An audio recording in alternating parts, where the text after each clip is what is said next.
सत श्री अकाल। कैसे हैं आप सारे के सारे? तो फाइनली हम आ गए हैं आज इंडिया वर्सेस इंग्लैंड का विश्लेषण लेके। और जैसा कि आप जानते हैं कि इंडिया ने ये ऐतिहासिक टेस्ट सीरीज जीत ली है इंग्लैंड के खिलाफ। और आज का पांचवा टेस्ट जो है वो उन्होंने एक इनिंग और 64 रन से मैच जीता है। तो बहुत बड़ी विक्ट्री इंडिया के कंपैरिजन में। और जानते हैं कि इस सीरीज का ओवरऑल कैसा रहा, प्रेडिक्शन कैसा रहा, व्यू। तो वही जानने की कोशिश करते हैं। नमस्ते विकल भाई, कैसे हैं आप? नमस्ते, सत श्री अकाल, hello and all the viewers. जैसा कि आपको पता है, इंडिया ने फिफ्थ टेस्ट जीत लिया है, ऐतिहासिक विन है। और बहुत बात हो रही थी इंग्लैंड टीम की आने से पहले, बेसबॉल की, उनके सेटअप की। और जैसे ही उन्होंने 2 साल पहले, 2 साल से वो कंटिन्यू अच्छी क्रिकेट खेल रहे थे, तो सबको लग रहा था कि बहुत टफ फाइट होगी और इंग्लैंड इंडिया को हरा देगा। और उन्होंने फर्स्ट टेस्ट मैच जीता भी। और उनके सेटअप की भी बात हो रही थी। बेन स्टोक और मैकलम की भी बात हो रही थी कि वो बेसबॉल खेलेंगे। पर पर जैसे ही वो इंडिया आए, तो वो एक ही एक ही तरह की क्रिकेट खेलना चाहते थे। और वो कंडीशन को अडॉप्ट नहीं करना चाहते थे। और वो देखा भी आज कि 20 में से 17 विकेट स्पिन को मिले, और जबकि स्पिन टर्नर विकेट नहीं था, रैंक टर्नर विकेट नहीं था। पर वो अडॉप्ट ही नहीं करना चाहते थे और बेसबॉल के स्टाइल में खेलना चाहते थे। तो यही मुझे सबसे बड़ा लगा कि यही इस। और अवनीश भाई, और आपका क्या ख्याल है? मेरा भी ख्याल यही है, काफी हद तक मिलता जुलता है कि आज इंडिया ने काफी अच्छी बॉलिंग करी। पहले तो अश्विन की तारीफ करना चाहूंगा। अपने 100वें टेस्ट मैच में 5 विकेट लिए उन्होंने। और कहीं ना कहीं बताया कि वो क्यों इतने बड़े महान स्पिनर हैं। उसके अलावा अगर हम देखें तो बाकी बॉलर जो हो गए, हमारे जसप्रीत बुमराह हो गए, कुलदीप यादव हो गए, रविंद्र जडेजा हो गए, उन्होंने भी दो दो एक एक विकेट लिए हैं। तो बॉलिंग हमारी इंडिया की काफी शानदार रही, काफी अच्छी रही। और किसी भी टीम को 2 बार आउट करना बहुत बड़ा अचीवमेंट होता है। 3 दिन के अंदर ये मैच खत्म हो गया, इनफैक्ट 2.5 दिन में ही मैच खत्म हो गया। तो कहीं ना कहीं ये इंडिया की स्ट्रेंथ दिखाता है कि घर पे खेलते हुए इंडिया कितना पावरफुल है और कितनी मुश्किल टीम है किसी भी बाकी टीम्स के लिए हराने के लिए। तो रोहित शर्मा ने नए लड़कों के साथ, नए जो यंग लॉट है हमारा, उनके साथ ये सीरीज, एक बहुत टफ सीरीज जिसे कहा जा रहा था, उसमें 4-1 से जीतना बहुत ही बड़ा अचीवमेंट है इंडिया के लिए। और मुझे कहीं ना कहीं लगता है कि ये टीम अब आगे चल के वर्ल्ड टेस्ट चैंपियनशिप के लिए जो हमें एक खिलाड़ी चाहिए, जो हमें खिलाड़ियों का पूल चाहिए, तो कहीं ना कहीं वो एक तैयार आता हुआ नजर आ रहा है हमें। और जब विराट कोहली, केएल राहुल जैसे खिलाड़ी वापस आ जाएंगे तो एक अच्छा मिक्स हो जाएगा हमारा 15 के लिए। जहां तक रवि अश्विन की बात करूं मैं, तो उन्होंने आज सीरीज में 26 विकेट लिए हैं ओवरऑल। और उसके बाद टॉम हार्टली ने 22 विकेट लिए हैं। कुलदीप यादव हो गए, जसप्रीत बुमराह हो गए, उन्होंने 19-19 विकेट लिए हैं। तो कहीं ना कहीं हमारा जो मेन स्पिनर था जिसकी हम बात कर रहे थे कि उसको परफॉर्म करना बहुत ज़रूरी है, तो जब वो अपने जौबन पे आया, जब उसने परफॉर्म करना चालू किया, तो आप देखिए रिजल्ट फिर 2.5-3 दिन में ही इंडिया के फेवर में आ जाते हैं। जहां तक बैटिंग की बात करूं तो यशस्वी जायसवाल ने 712 रन बनाए इस 5 मैच की सीरीज में। और गावस्कर के बाद दूसरे बल्लेबाज बने जिन्होंने इतने बड़े स्कोर बनाए हैं किसी टेस्ट सीरीज में। तो कहीं ना कहीं ओवरऑल देखें तो यंग प्लस सीनियर का मिक्स। और कहीं ना कहीं ये एक दर्शाता है इंडिया की स्ट्रेंथ की इंडिया कितनी अच्छी एक लाइनअप रखता है अपने टेस्ट क्रिकेट, वनडे क्रिकेट, या कोई भी क्रिकेट ले लीजिए, उस फॉर्मेट में इंडिया का काफी अच्छा स्ट्रेंथ दिखाई देता है। इसके बारे में, अश्विन के बारे में अगर आप कुछ बोलना चाहें तो। हाँ, 2012 के बाद 17 कंसेक्यूटिव विन किए इंडिया ने टेस्ट मैच में। कोई जी। भी इंडिया को इंडिया में नहीं हरा के आया 2012 के बाद। 2012 में इंग्लैंड ने ही इंडिया को हराया था। और उसके बाद आज तक कोई भी नहीं हराया है। और मैंने आपको पहले ही बोल दिया था कि सेकंड इनिंग में अश्विन को खेलना बहुत ही मुश्किल है। बहुत ही रैथल गेंदबाज बन जाते हैं वो सेकंड इनिंग में। और आज शुरू से ही देखो, बेन डकेट आया, अक्रॉस द लाइन खेलने वाला था, वो भी पहले ओवर से। तो आपको कंडीशन में अडॉप्ट करना पड़ेगा, और सीधे बोल्ड हो गया। उसके बाद ओली पॉप भी वो खुल्लाई के चक्कर में लाइन लाइन को अश्विन की समझ ही नहीं पाए और कैच दे बैठे। और और दो, बैन स्टोक और बेस्टो, वो तो बैकफुट पे खेल रहे हैं कुलदीप यादव को, और हर बार आउट हो रहे हैं। तो इंडिया में तो चलेगा ही नहीं बैकफुट पे। आप हाथ से तो रीड ही नहीं कर पा रहे कुलदीप यादव को। जब आप हाथ से रीड नहीं कर पा रहे और बैकफुट पे खेल रहे हो, तो आप कभी ना कभी तो आउट हो ही रहे हो। मतलब एक बार बच जाओगे, दो बार बच जाओगे। और कंटिन्यू बेन स्टोक के साथ तो यही हुआ कि वो रीड ही नहीं कर पाए और बैकफुट पे खेलते रहे दोनों, और हर बार आउट हुए। और फिर बोल रहे हैं कि बॉल अच्छी हुई, ऐसा नहीं है कि वो हर बार आउट ही होंगे।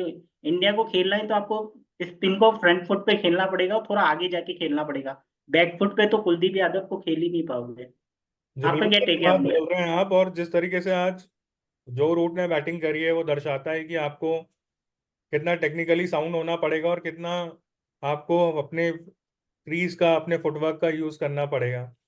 उन्होंने शानदार 84 रन बनाए। उसके अलावा बेयरस्टो ही हैं जो 31 रन बना सके। बाकी अगर आप पूरी इंग्लैंड की टीम को देखेंगे तो 10 20 या 10 से भी कम रन पे पूरी टीम आउट होते हुए आपको नजर आएगी।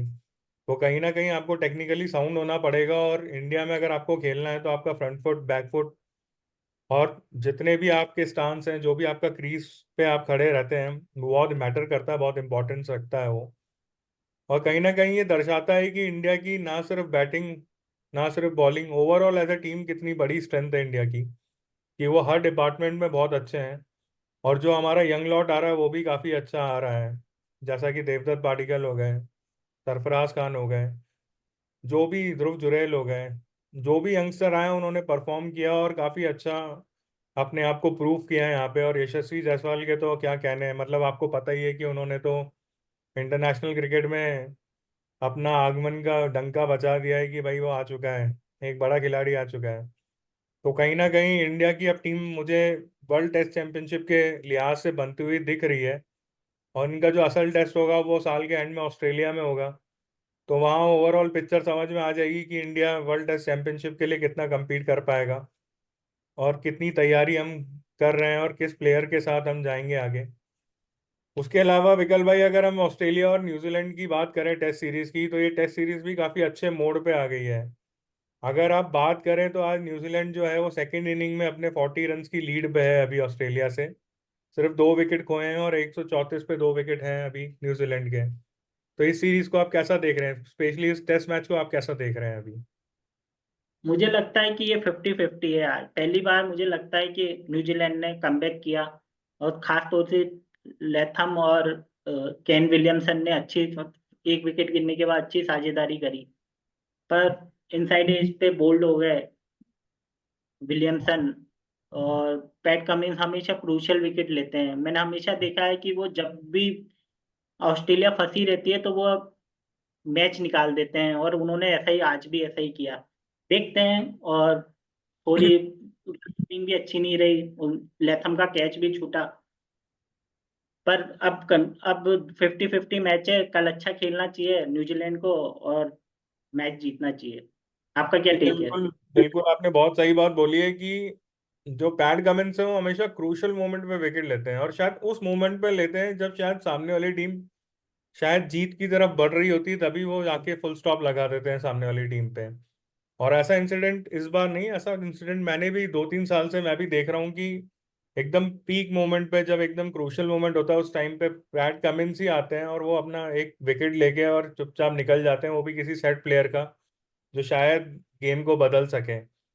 आज के गेम की बात करें तो केम विलियमसन आपको पता ही है कितने बड़े खिलाड़ी हैं, और 50 ऑलरेडी बना चुके थे। तो कहीं ना कहीं अगर वो खड़े रह जाते तो वो शायद लंबा 150 200 भी बना सकते थे। तो कहीं ना कहीं अभी मैच मैं भी 50-50 ही बोलूंगा, क्योंकि न्यूजीलैंड के पास विकेट है। और ऊपर से अगर मुझे ऐसा लगता है कि ये 200 250 की भी लीड देते हैं या लक्ष्य देते हैं बनाने को, तो ऑस्ट्रेलिया के लिए टफ होगा इस लीड को कवर अप करना चौथे इनिंग्स में। जहां तक न्यूजीलैंड की बॉलर की बात करें तो मैट हैनरी ने बहुत शानदार बॉलिंग करी और 7 विकेट लिए हैं उन्होंने 67 रन पे। और मेन विकेट जो मार्नस लेबुशेन का था वो भी उन्होंने लिया 90 पे। तो कहीं ना कहीं उन्होंने पूरे सीरीज में काफ़ी अच्छी बॉलिंग करी है। और देखते हैं कि इस मैच का रिजल्ट क्या रहता है। वैसे अगर मैं आपसे पूछूं कि कौन जीत रहा है तो आप बताएंगे कि न्यूजीलैंड ऑस्ट्रेलिया में जीतने कौन वाला है? बस अगर हेजलवुड को अच्छे से टैकल कर लिया न्यूजीलैंड ने, तो हम्म। न्यूजीलैंड जीत जाएगा, नहीं तो ऑस्ट्रेलिया जीत। जी बिल्कुल, मुझे भी लगता है कि ये मैच शायद न्यूजीलैंड के फेवर में जाना चाहिए। बाकी देखते हैं कि कल का दिन कैसा रहता है न्यूजीलैंड के लिए। उसके अलावा अगर आपके फेवरेट सेक्शन में आए हम, तो पीएसएल में आज नया मैच लाहौर कलंदर वर्सेस कराची किंग्स का है। तो आज किसे देख रहे हैं आप जीतते हुए? लाहौर, लाहौर को देख रहा हूँ। लाहौर को देख रहे हैं? कोई पर्टिकुलर रीजन, मतलब कोई स्पेशल खिलाड़ी जिसको आप आज देख रहे हैं बनाते हुए, फकर नहीं, तमान या शफीक? कराची की टीम ही मुझे सही नहीं लगी, उनके पिक नहीं किए उन्होंने अच्छे 11, और उनका कैप्टन भी फॉर्म में नहीं है। और लग रहा है कि वो कुछ नहीं कर सकते, मतलब उनकी टीम में ऐसा कुछ है ही नहीं कि जो मैच जीत सके, इसलिए मैं लाहौर के साथ जा रहा हूँ।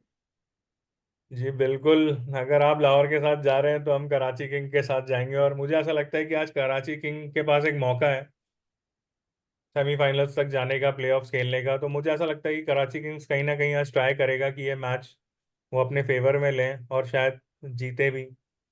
उसके अलावा अगर हम और क्रिकेट की बातें करें, तो आज इंडियन टेस्ट प्लेयर्स के लिए बीसीसीआई के जो सेक्रेटरी हैं जय शाह, उन्होंने अनाउंस किया है कि हर प्लेयर जो है जो टेस्ट मैच खेलेगा, अगर वो 4-5 से ज़्यादा टेस्ट मैच खेलता है, तो करीबन 45 से 60 लाख रुपए तक कमा सकता है वो टेस्ट मैचेस में, पर मैच में। तो उसके बारे में, उस डिसीजन के बारे में आप क्या बोलना चाहेंगे? नहीं, बहुत अच्छा डिसीजन है, और उसमें एक और कंडीशन है कि अगर आप प्लेइंग 11 में होंगे 4 टेस्ट मैच में, तो आपको ज्यादा इंसेंटिव मिलेगा।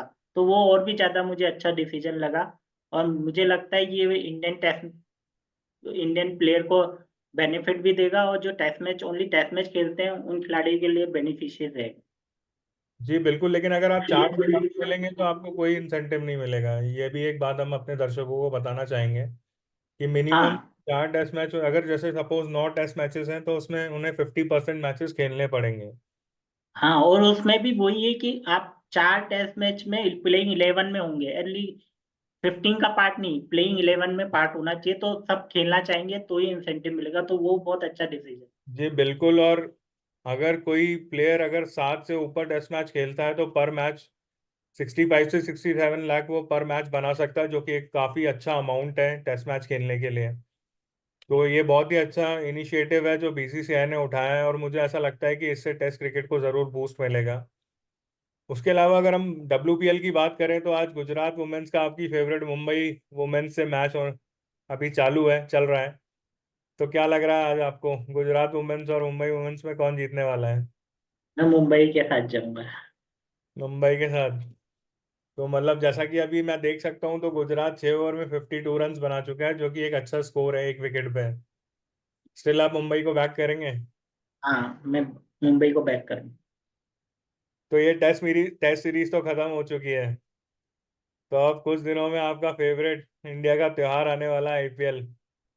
तो कितने एक्साइटेड हैं आप आईपीएल को लेके? मैं तो बहुत एक्साइटेड हूँ, और मैंने इंस्टाग्राम पेज पे फैफ फैफ डिप्लोसी और विराट कोहली की प्रैक्टिस की फोटो भी डाली है, तो लाइक करो, सब्सक्राइब करो भाइयों, और फॉलो करो हमारे कैच द मैच इंस्टाग्राम पे। और हम नीचे लिंक शेयर कर देंगे, तो आप वहां पे भी अपने कमेंट लिख सकते हैं। जी अवनीश भाई, आपका कोई टिप है? जी बिल्कुल गाइज, हमारा पेज है कैच द मैच इंस्टाग्राम पे, और वहाँ पे भी आप हमें फॉलो कर सकते हैं। वहाँ पे हम आपको लेटेस्ट पिक्स, रील्स जो भी होंगे क्रिकेट से रिलेटेड या स्पोर्ट्स से रिलेटेड, वो हम आपको वहाँ पे शेयर करेंगे, और आप वहाँ पे भी जाके चेकआउट कर सकते हैं। तो विकल भाई, आज के लिए मेरे ख्याल से काफ़ी है, और हम यहीं पे इस मुद्दे को ख़त्म करते हैं। तो जाने से पहले आप अपने व्यूअर्स को अगर कुछ बोलना चाहें तो? भाइयों बहनों, ज्यादा से ज्यादा सब्सक्राइब करो, लाइक करो, कमेंट करो, और हमसे जुड़ने की कोशिश करो। आपके आप हमसे जितना ही जुड़ोगे उतना ही हमारा चैनल अच्छा रहेगा। जी गाइज बिल्कुल, लाइक करिए, शेयर करिए, सब्सक्राइब करिए, दबा के शेयर करिए, और हमसे कनेक्ट करिए। और जो भी आपके सजेशंस हैं, वो प्लीज़ आप हमें कमेंट बॉक्स में कमेंट कर सकते हैं। हम आप सारे कमेंट्स को हम रिस्पॉन्ड करेंगे, और आपकी सारी बातों का जवाब देंगे। उसके अलावा अगर आपके पास कोई सजेशंस हैं हमारे वीडियो को लेके, या किसी भी चीज़ को लेके, या क्रिकेट नॉलेज को लेके, तो प्लीज़ आप हमारे साथ शेयर करिएगा, और प्लीज़ हमें फॉलो करिएगा। तो thank you so much guys, have a nice day. जय हिंद, जय भारत, वंदे मातरम। Thank you. जय हिंद, जय भारत।